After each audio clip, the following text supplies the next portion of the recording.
13. júlí. Allt of margir eyða tíma og orku í að ásaka alla aðra það sem miður fer í heiminum. Í stað þess að átta sig á að þeir geta lagt sitt af mörkum, byrja þeir innra með sjálfum sér.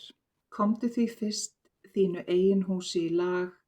Þegar steini kastað út í miðja tjörn, gárast út frá honum lengra og lengra.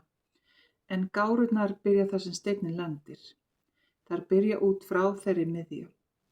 Byrjaðu því á sjálfum þér. Þá getur þú geislað friði, kærleika, jafnvægi og skilningi til allra í kringum þig. Framkvæmdu strax. Þú þráir að sjá betri heim, gerðu þess vegna eitthvað í því, en bentu ekki á alla aðra. Farðu heldur inn á við, leitaðu í hjarta þínu, lagfærðu það sem miður fer hjá þér og finndu svarið innra með þér. Þá getur þú haldið áfram af myndugleik og orðið raunveruleg hjálp fyrir náunga þinn og allar mannverur sem þú ert í nærveru við. Breyting byrjar hjá einstaklingum, fer þaðan inn í samfélagið, borgina, þjóðina og heiminn.